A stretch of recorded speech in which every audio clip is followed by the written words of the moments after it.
Olá! Sabe aquela sensação de sair do dentista e parecer que ele estava falando outra língua? Dente 46, face distal, cúspide. Pois é, hoje a gente vai desvendar esse idioma. Vamos fazer uma análise visual da anatomia dos dentes que vai mudar o jeito de entender a própria boca. O nosso roteiro aqui é bem simples e direto. A gente vai começar olhando a estrutura de um único dente, de pertinho. Depois, vamos aprender a se localizar nas superfícies dele. Em seguida, vamos conhecer os diferentes tipos de dentes e para que cada um serve.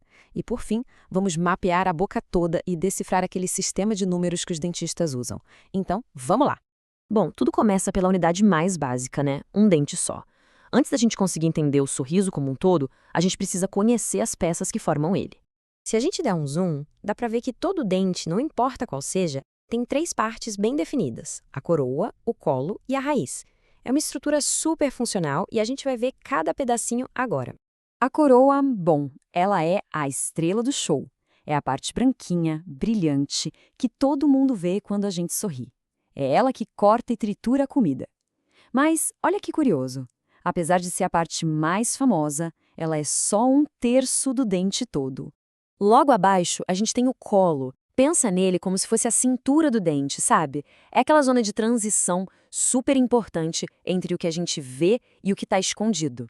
É bem aí, nessa linha cervical, que o esmalte da coroa e o cimento da raiz se encontram. E, finalmente, a raiz. Ela é a fundação de tudo, a parte invisível que corresponde a 2/3 do dente. É ela que fica lá, firme e forte, ancorada no osso, garantindo que o dente aguente toda a pressão da mastigação. Certo. Agora que a gente já conhece as partes do dente de cima a abaixo, vamos complicar só um pouquinho. Como um dentista descreve um lugar específico em um dente? Para isso, eles usam um sistema de faces. É quase como um GPS dental. Imagina que cada dente é tipo um cubinho com 5 lados nomeados. A face que fica para fora, virada para a bochecha, é a vestibular.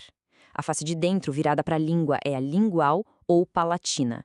As laterais, que encostam nos vizinhos, são a mesial e a distal.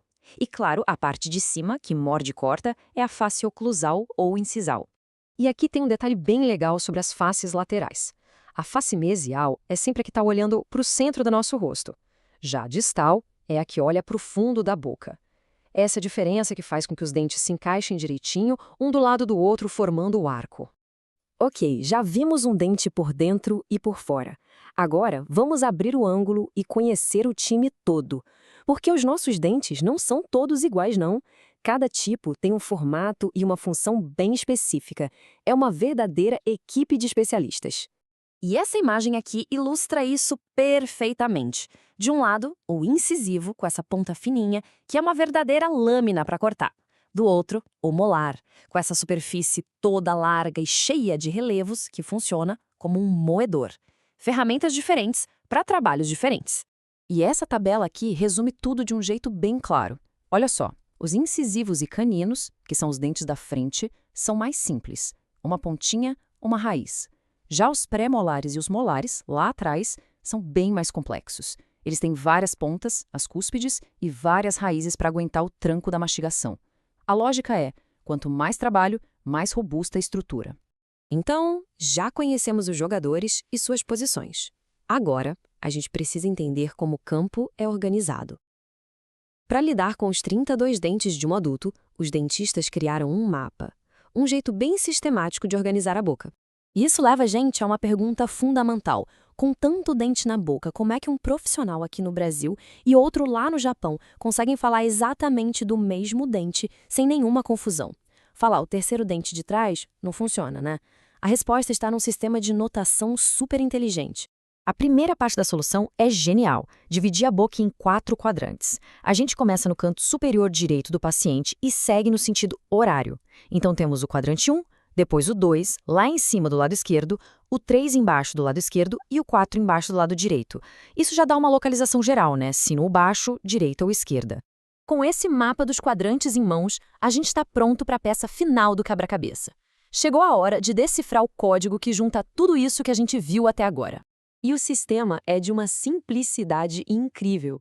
São só 2 números. O primeiro número diz em qual quadrante o dente está, de 1 a 4. O segundo número diz qual é a posição do dente na fila, sempre começando do centro da boca para trás.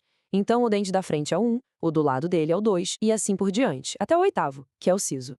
Vamos fazer um teste. Se o dentista fala dente 46, o que significa? Vamos lá.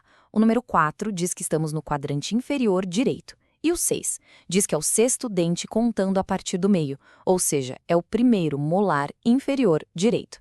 Simples, preciso e todo mundo entende em qualquer lugar do mundo. E a beleza desse sistema é que ele também funciona perfeitamente para os dentes de leite. Mas para não ter confusão, os quadrantes da dentição de leite são numerados de 5 a 8, seguindo a mesma lógica. Assim, o dente de leite 51 é o incisivo central superior direito e não tem como confundir com o permanente, que é o 11. E por falar nisso, uma curiosidade, por que a gente chama de dente de leite? É bem literal, na verdade. A cor deles é visivelmente mais branquinha, mais leitosa, se a gente comparar com os dentes permanentes que vêm depois. Então, olha só que jornada. A gente começou com um único dente e terminou com um sistema de mapeamento completo da boca. Deciframos o código. E isso nos deixa com uma reflexão final. Se essa é só a linguagem para identificar os dentes, o que mais a forma, a condição e a história deles podem revelar sobre a nossa saúde e a nossa vida?